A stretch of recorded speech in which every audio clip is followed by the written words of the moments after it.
And welcome. Today we're talking about going live and how you can grow your business in 2018 by using all the new features out there on Facebook and YouTube, among others, Periscope, to go live and how you can grow your business. And I think it's important to really understand the fact that video has been such a huge influencer in social media over the last few years, more and more each year, and that next evolution of video is going live. And whether you like it or not, you're going to have to go live. And so I'm practicing right now. You should practice, and don't worry about making mistakes. And I think that's what a lot of times people do. They worry so much about making mistakes and not doing it right.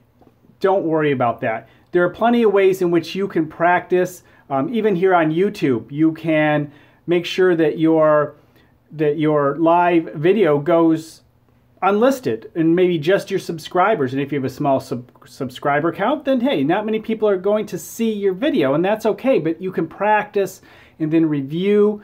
You can also take a moment and just record yourself like you normally do in a video, but just make it one take and see how you do.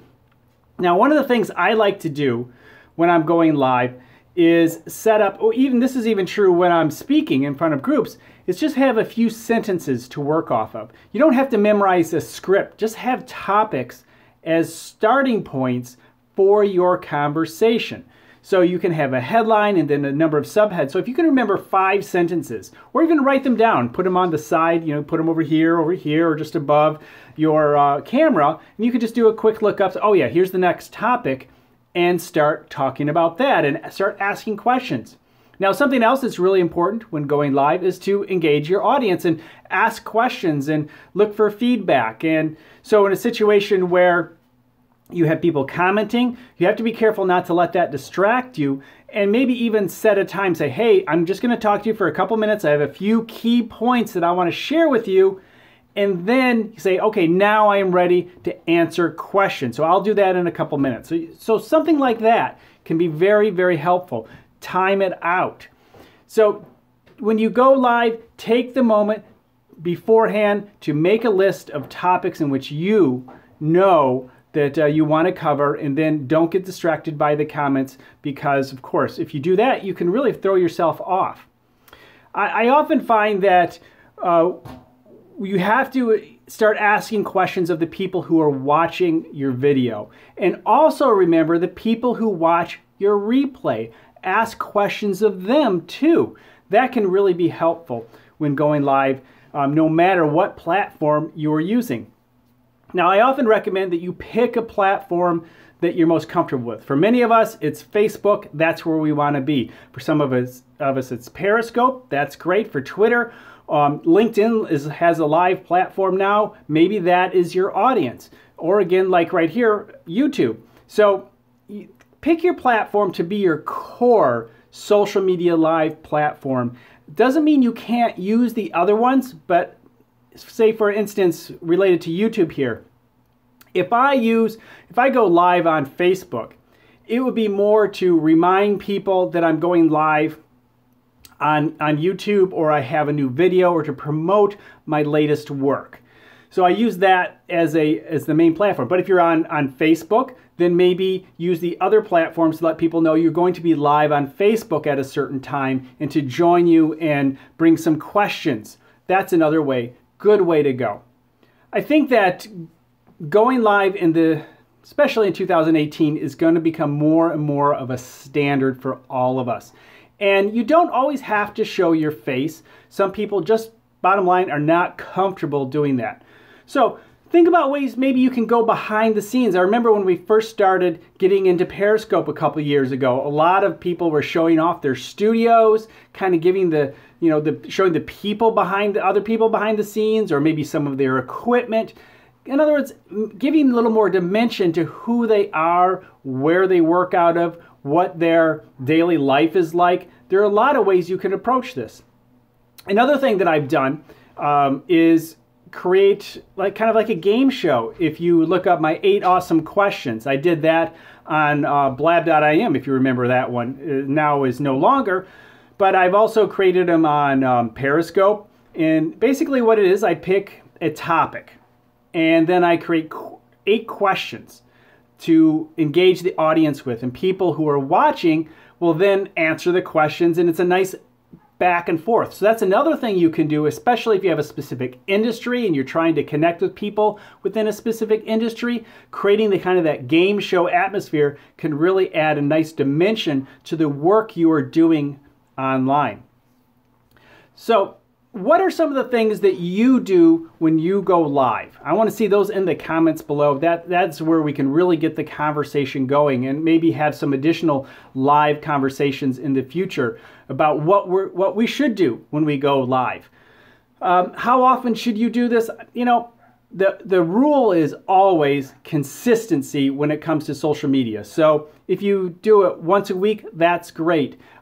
It's always good, and I've seen a lot of people who are picking a time during the week, maybe 1 o'clock or maybe 10 o'clock on a Saturday or maybe noon on a Wednesday, and they're live at that time every single week. Now that is a commitment. It truly is. So I wouldn't do, say, 3 days a week. I wouldn't do 5 days a week. I pick one, and that helps the audience get used to knowing that you are going to be live during that time. So I think that is something you should consider as part of going live. Growing your business, you can develop courses. You can have, say, webinars, maybe a free version of a webinar that you can do later to grow your business. Maybe you can do a introduction of a new product going live. You can set up a specific time, say, hey, at 1 o'clock, we're going to show off our new service. We're going to show off our new software. We're going to share the latest feature on our product. And that can be really a powerful way to go about using live video. It's the whole idea, live television, live, it's the fact that, hey, maybe you are going live, but it's not going to be available after you're live. Maybe you could be live in, like on Periscope, only available for a certain amount of time. You can do those things, which will give a sense of urgency to let people know if they want to see the new feature, they want to hear about the new service, this is their chance to see it. Otherwise, they're going to have to wait, just like everybody else, a few weeks, the next day, or a month from now. So developing that urgency and really giving people a reason to tune in to what you're doing.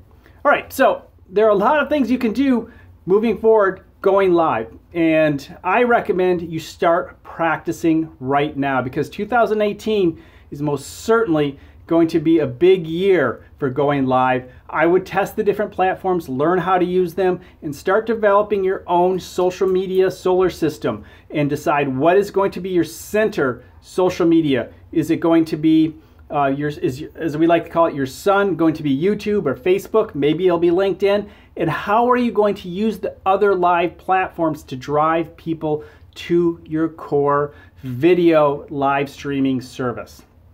One last thing I want to share that I'm finding very powerful, and that is using sites like Zoom.us. I really like that platform. Now there's other services like GoToMeeting and Google Hangouts and so forth. I'm really liking Zoom.us because it really is smooth. I don't get knocked off, and you can have up to 100 people there if you want. And so you can create a special code and send it to people, special invitations where you can maybe do a live webinar or seminar. That is still a powerful way to get the word out, especially to targeted customers. Definitely something to think about moving forward. I know I'm going to use it a lot more in the new year, maybe do some special seminars talking about digital marketing, social media, and some tactics there. And of course, for my pricing channel, I'm definitely going to do some seminars using Zoom, just kind of collaborative stuff that we can talk about pricing and what are some of the big ideas in 2018 related to pricing the photography. So I'm looking forward to that. There's going to be a lot of opportunity there. Hey, well, thank all of you who have watched live, and thank you for tuning in. And of course, if you are watching this on the replay, I'm looking forward to reading your comments, and we'll talk to you next time.